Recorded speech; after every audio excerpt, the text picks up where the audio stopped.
ఆకునూరి హాసన్ గారు రచించిన ఆనాటి వానచినుకులు కథను ఇప్పుడు మనం విందాం. అప్పటిదాకా కురిసిన వాన ఆగింది. రైల్వే స్టేషన్లో ఆటో ఎక్కిన ఆమె ఆ వాన జల్లుల మధ్య నుంచి వచ్చి పొడవాటి సిమెంట్ రోడ్డు మొదట్లో దిగింది. ఆకాశంలో నల్లటి మబ్బులు వేగంగా కదులుతున్నాయి. వేసవికాలం ముగిసిన వెంటనే కురుస్తున్న తొలకరి జల్లులు అవి. అక్కడే కొన్ని క్షణాలు నిలబడి తర్వాత ముందుకు కదిలింది. దాదాపు 25 కిందట చివరిసారిగా ఇక్కడ గడిపింది ఆమె.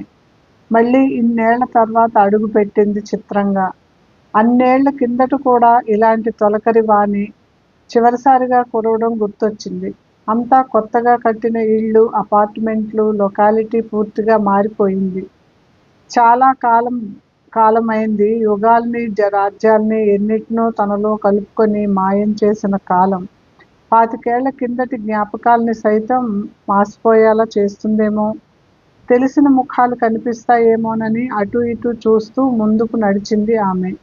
ఎవరూ లేరు. తనకి తెలిసిన వాళ్లే కాదు, తను తెలిసిన వాళ్ళు కూడా కనిపించడం లేదు. కనీసం తన వైపు ఆసక్తిగా ఎవరీ కొత్త వ్యక్తి, ఎవరు అన్నట్లుగా కూడా ఎవరూ చూడటం లేదు. రోడ్డు పక్కన చెట్లు పసుపుపచ్చని పూలని రోడ్డంతా తివాచీలాగా పరిచాయి. అలాగే ముందుకు నడిచింది ఆమె. సిమెంట్ రోడ్డు చివరి వరకు వెళ్ళిన ఆమెకి మళ్ళీ ఇన్నేళ్ల తర్వాత 25 కిందటి తన జీవితంలోకి అడుగు పెట్టినట్లయింది. రోడ్డు చివర సునామీలు, భూకంపాలు, ప్రళయాలు ఎన్ని వచ్చినా అన్నిటినీ తట్టుకుని అలాగే నిలబడినట్లుగా అదే ఇల్లు ఏ మార్పు లేకుండా అలాగే కనిపించడంతో ఆ ఇంటి ముందు నిలబడి ఒక్క క్షణం జ్ఞాపకాల పొరల్ని తడుముకుంది ఆమె. ముందు వైపున బంగాళా పెంకు వరండా, వెనక డాబా ఇల్లు, ఇంటి ముందు ముదురు ఆకుపచ్చ ఆకులతో ఉన్న పొగడ చెట్టు, పడమటి వైపు ఖాళీ స్థలంలో మామిడి చెట్టు, వెనగ్గా ఇంటిపై నుంచి తొంగి చూస్తున్నట్లు 2 కొబ్బరి చెట్లు. అన్నీ అవే, అప్పటివే, ఏమీ మారలేదు అవి. అయితే కొన్ని చెట్లు పెద్దవయ్యాయి. కాలంతో పాటే, వయసుతో పాటు తను కూడా పెద్ద వయసులోకి మారినట్లుగా అనిపించింది ఆమెకి. ఇందాక కురిసిన వాన చినుకులు పొగడ చెట్టు కొమ్మల్లో ఎన్నో ఏళ్లనాడు గుండె గదుల్లో వాన చినుకుల్లా చిక్కుకుంటాయి. అప్పుడప్పుడు కన్నీటి చుక్కల్లా రాలి పడుతుంటాయి. ఇంటి ముందు కొన్ని క్షణాలు నిలబడి తడబడే అడుగులతో నడిచి గేట్ తీసుకొని లోపలికి వెళ్ళింది ఆమె. వరండాలో 4-5 కుర్చీలు, టేబుల్ మీద పరిచిన గ్లాస్, పెన్ స్టాండ్, ఏవో పుస్తకాలు, వరండాలోనే ఓ మూలగా పింగాణి కూజాలో మనీ ప్లాంట్. లోపల గదుల్లో ఎవరూ లేనట్లుగా నిశ్శబ్దం. అతడి పేరుతో చేసిన నేమ్ బోర్డుని చూస్తూ అతడిని పేరు పెట్టి పిలవాలా వద్దా అన్నట్లుగా సంకోచపడింది ఆమె. సరిగ్గా అదే సమయానికి ఇంటి పక్కన చెట్లకి పాదులు చేస్తున్న కుర్రాడు వరండా మెట్ల దగ్గరకు వచ్చి ఎవరన్నట్లు ఆమె వైపు చూశాడు. ఆ కుర్రాడిని అనుమానంగా చూస్తూ ఆయన అంటూ ఆపేసింది. అయ్యగారా, ఇప్పుడే వాకింగ్కి వెళ్ళారు. ఇంతసేపు వాన పడిందిగా అన్నాడు. అప్పటిదాకా ఒక విధమైన టెన్షన్తో ఊపిరి బిగబట్టినట్లున్న ఆమెకి ఎందుకో కాస్తంత రిలీఫ్గా అనిపించింది. ఎప్పుడు వస్తారు? టైం పడుతుందా అని అడిగింది. అరగంట పడుతుంది. వెయిట్ చేస్తారా అడిగాడు కుర్రాడు. చెప్పింది ఆమె. మంచినీరు కావాలా అంటూ లోపలికి వెళ్ళి చల్లటి నీళ్ళ గ్లాసుతో వచ్చాడు. 2 గుక్కలు తాగి మేడం లేరా ఇంట్లో అని అడిగింది. సార్ ఒక్కళ్ళే, ఆయనకి ఎవరూ లేరు. పెళ్ళే కాలేదు, చెప్పి కూర్చుంటారుగా, తోటలో పని ఉంది అని ఇంటి వెనక్కి వెళ్ళిపోయాడు. ఆ కుర్రాడి మాటలతో ఒక్కసారిగా షాక్కి గురైనట్లయింది ఆమె. ఆయనకు ఎవరూ లేరు, పెళ్ళే కాలేదు అనే మాటలు గుండెలో గుణపాల్లా దిగాయి. అంటే అతను ఒంటరిగా ఉండిపోయారా? ఇన్నేళ్లుగా తనలాగే జీవితంతో రాజీపడి మరొకరితో జీవితాన్ని పంచుకున్నాడేమో అనుకుంది. కానీ అప్పటి వానచినుకుల్లాంటి జ్ఞాపకాల్ని ఊపిరిగా తీసుకుంటూ ఒంటరిగా జీవిస్తున్నాడని కలలో కూడా ఊహించలేదు. ఎప్పుడో ఎన్నో ఏళ్లనాడు అతను రాసిన ఉత్తరాలు గుర్తొచ్చాయి. ఎందుకో దిగులుగా అనిపించింది. ఇంతలో టేబుల్ మీదున్న రైటింగ్ ప్యాడ్ ఆమె దృష్టిని ఆకర్షించింది. కొన్ని క్షణాలు తటపటాయించి వణికే చేతులతో ప్యాడ్ అందుకుంది. ప్యాడ్కి తెల్ల కాగితాలు క్లిప్ చేసి ఉన్నాయి. వాటి మీద తనకెంతో పరిచితమైన చేతి రాత, అతని కలం నుండి వెలువడిన అక్షరాలు చదవటం మొదలుపెట్టింది. నీతో గడిపిన క్షణాల మాధుర్యం, జ్ఞాపకాలతో పాటే జీవితంలో ముందుకెళ్తుంటే నా నీడతో పాటు వెన్నంటి వచ్చే నీ తలపు నా గుండెలో గూడు కట్టుకున్న చీకటిలో గుప్పెడు వెలుగు నింపుతుంది. మెత్తగా కొట్టుకునే గుండె ఎప్పటి జ్ఞాపకాలనో కొత్తగా నరాల నుంచి శరీరం అంతటా ప్రవహింపచేస్తుంది.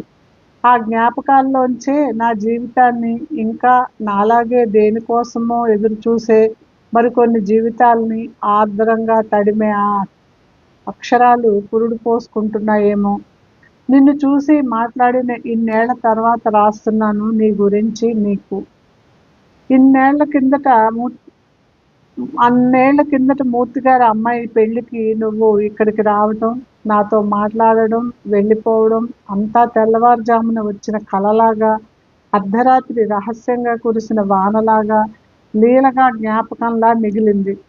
నువ్వు ఒక్కసారి రావాలి, గుండెని పెకలించి నీతో పట్టుకుపోవాలి. కానీ అంతా నా పిచ్చిగాని ఇక రాయడం ఆపేస్తున్నా. కళ్ళల్లో నీటి తెర. చదవడం ముగించిన ఆమెకు కన్నీళ్లు ఆగలేదు. చప్పున ప్యాడ్ టేబుల్ మీద పెట్టి చెంపల మీద నుంచి జారుతున్న కన్నీటిని అరచేతులతో తుడుచుకుంది. ఎప్పుడో 25 ఏళ్ల కిందట, అప్పటికే అల్లుకున్న కలలు, ఆశలు, తను అతను, పొడవాటి మట్టిదారి, రెండు వైపులా పొలాలు, తాటి చెట్లు, సాయంత్రాలు, ఇద్దరూ ఒకరి చేతుల్లో ఒకరి చేతులు, పక్కపక్కనే అడుగులు, కాలం దూరం తెలియకుండా నిర్జనమైన ఏకాంతంలోకి అలా అలా వెళ్ళిన రోజులు. ఇలాంటి తొలకరి వాన కురిసే నల్లటి మబ్బులు చుట్టేసిన ఒకానొక సాయంత్రం తడిసిన మట్టిదారిలో వెళ్ళి గలగలలాడే కొత్త ఆకులతో చిగురించే జీవితంలా నిలబడిన రావి చెట్టు కింద నిలబడి అప్పటిదాకా కురిసిన వాన నీటిని ఇంకా నింపుకుని బరువుగా కదులుతున్న మబ్బుల్ని చూస్తుండగా, అప్పుడు అతను ఎటునుంచో వీచిన గాలికి కదిలాడో, లేక మనసులో మరేదో కదిపిందో చప్పున చుట్టూ చేతులేసి దగ్గరకు తీసుకున్నాడు. అదే వేగంతో ముఖానికి ముఖాన్ని ఆనించి గాఢంగా ముద్దు పెట్టుకోబోతుండగా ఏదో వివేకం మేల్కొని ఒక్కసారిగా ముఖం తిప్పుకుంది. వద్దు వద్దు, ఇప్పుడే కాదు అంటూ దూరంగా జరిగింది. ఏమీ అర్థం కానట్లుగా చూస్తున్న అతనితో ప్లీజ్ ప్లీజ్, పెళ్లి కాకుండా ఇలా కూడా వద్దు అంటుండగా గాలికి రావి చెట్టు ఆకులు గలగలామన్నాయి. అప్పటిదాకా ఆకుల్ని అంటిపెట్టుకుని ఉన్న వాన చినుకులు జలజలా రాలాయి. అతను అలాగే నిలబడిపోయాడు. తను అతడిని వదిలి ముందుకు నడిచింది. అప్పుడు అలా ఎందుకు జరిగిందో ఆ సాయంత్రం తనకు తెలీదు. అతనికి తెలుసో లేదో. ఆ తర్వాత మెడిసిన్లో చేరాలని పేరెంట్స్ ఒత్తిడితో అక్కడి నుంచి వచ్చేసింది తను. డాక్టర్ అయింది, మేనత్త కొడుకుని పెళ్లి చేసుకుంది. హాస్పిటల్, పేషెంట్లు, ఆపరేషన్లు, క్షణం తీరికలేని జీవితం. అంతకు ముందే ఎప్పుడైనా వచ్చే అతని ఉత్తరాలు ఆగిపోవడంతో తనలాగే జీవితంలో రాజీపడి మరొకరితో జీవితాన్ని పంచుకున్నాడేమో, హాయిగా జీవిస్తున్నాడేమో అనుకుని అప్పటి జీవితాన్ని మర్చిపోయింది. కానీ ఉన్నట్టుండి మెడికల్ కాలేజీ అలూమ్ని ఫంక్షన్లో ఫస్ట్ క్రష్ అనే టాపిక్ మీద మాట్లాడుతుంటే తనని 25 ఏళ్ల కిందటి జీవితం, అనుభవాలు, అనుభూతులు వానలో తడిసిన మట్టి వాసనలాగా చుట్టుముట్టాయి. అప్పుడు ఆ క్షణంలో అతను గుర్తొచ్చాడు. ఎన్నో ఏళ్ళయింది. ఎలా ఉన్నాడో, ఏం చేస్తున్నాడో. ఆ రాత్రి ఇంటికి చేరుకున్నాక ఎంతకీ నిద్ర పట్టలేదు. ఆనాటి చిట్ట చివరి రోజు వాన కురిసి వెలిసిన ఆ సాయంత్రం తడిసిన మట్టిదారిలో రావి చెట్టు కింద అతనితో గడిపిన చివరి క్షణాలు, అప్పటి జ్ఞాపకం గుండె లోపలెక్కడో మొలకెత్తి వేళ్లు పాతుకొని చిగుళ్ళు తొడిగి మనసు నిండా అల్లుకుపోయాయి. ఇప్పుడు ఎలా ఉన్నాడో అతను. ఆ రోజు అలా దూరంగా నెట్టేసి వచ్చేసింది. తర్వాత కొన్నాళ్లు ఉత్తరాలు రాసి ఆపేశాడు. ఆనాడు ఇద్దరూ అవివాహితులం. ఇప్పుడు తను మరొకరి భార్య.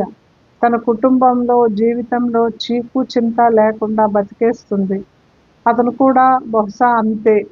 ఆ రోజు అతని చిన్న కోరికని కాదనకుండా ఉన్నట్లయితే అప్పుడు ఏం జరిగి ఉండేది? బహుశా అతను ఒకే జీవితంలో ఉండేవాళ్ళమా? లేక ఇలాగే చెరొక జీవితంలోనా? తను ఆ రోజు పొరపాటు చేసిందా? అతడిని నిజంగా ఇష్టపడలేదా?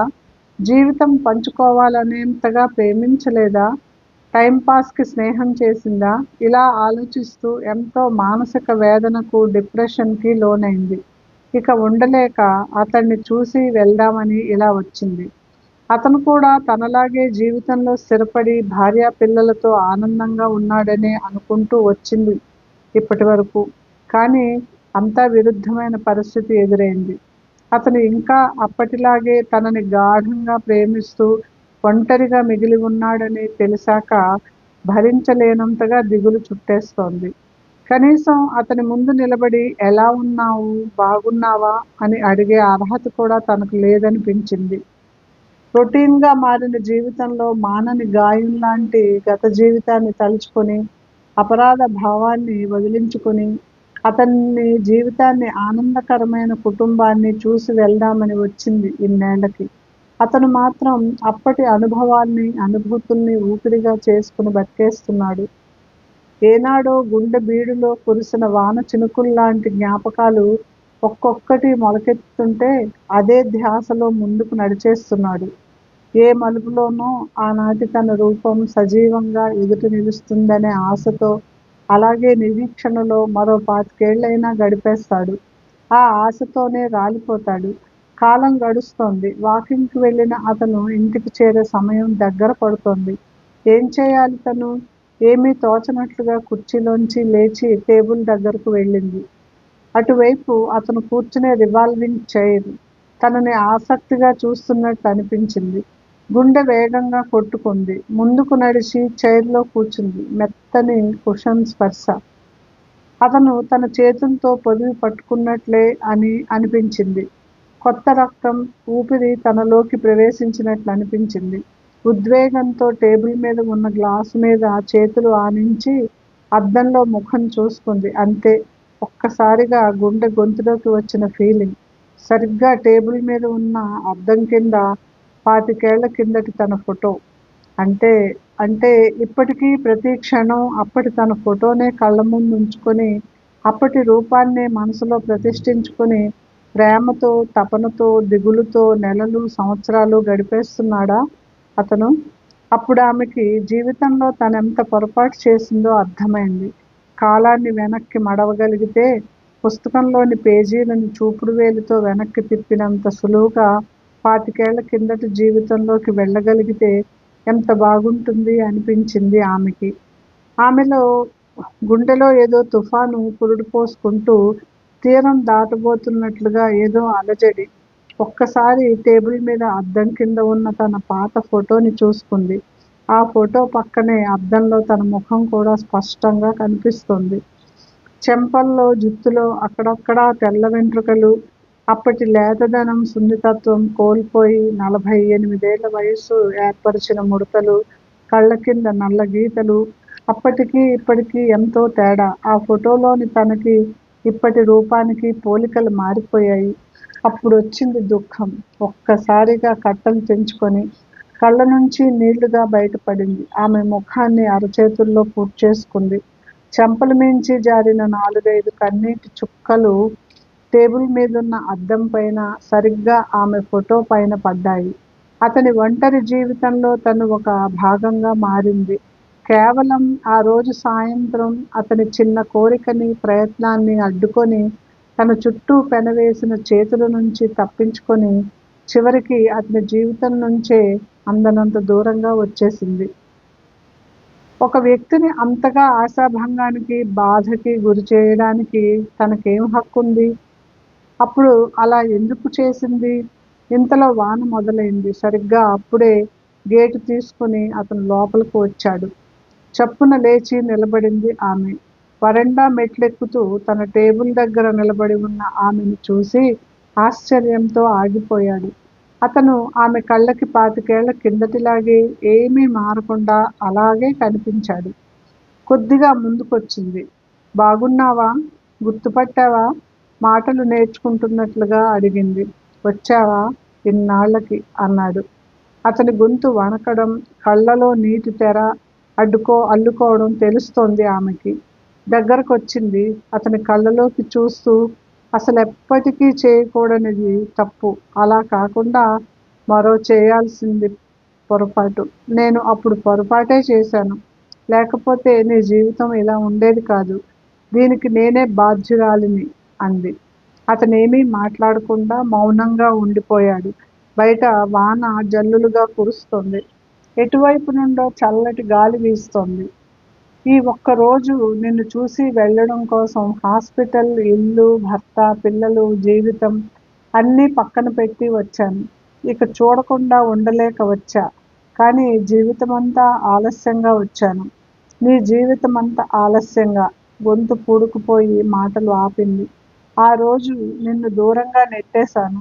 నా చేతుల నుంచే కాదు, నా జీవితం నుంచి దూరంగా. నన్ను క్షమించు అంటూ అతని చుట్టూ చేతులేసింది. అలాగే హత్తుకొని అతని నుదుటి మీద పెదవులు ఆనించింది. అతను కళ్ళు మూసుకున్నాడు.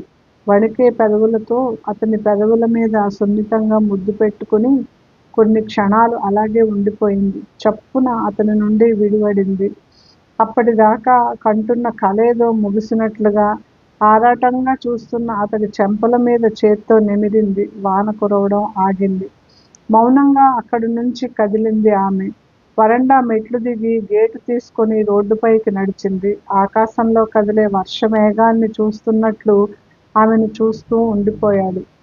25 కిందట తన చేతుల్లోంచి దూరంగా జరిగిన ఆమెను వెళ్ళనీయకుండా ఆపలేదు. అతను ఆనాడు చిన్న కోరికను కాదని వెళ్ళిన ఆమె ఇన్నేళ్లకి వర్షమేఘంలా వచ్చి ఓ చిన్న చినుకు జీవితం మీద విధించింది. ఇప్పుడు కూడా ఆమె వెళ్ళిపోకుండా అతను ఆపలేదు. ఎప్పుడో కురిసిన వాన చినుకుల్లాంటి జ్ఞాపకాలు. అవి అలాగే ఉండిపోతాయి. గుండె గోడల మీద చెరగని వెన్నెల మరకలాగా చివరి శ్వాస వరకు అలాగే. ఆ సాయంత్రం వాన కురిసింది, తెలిసింది. 25 తర్వాత జరిగిన ఆ సంఘటన మాత్రం రహస్య జ్ఞాపకంలా చరిత్రలో మిగిలిపోయింది.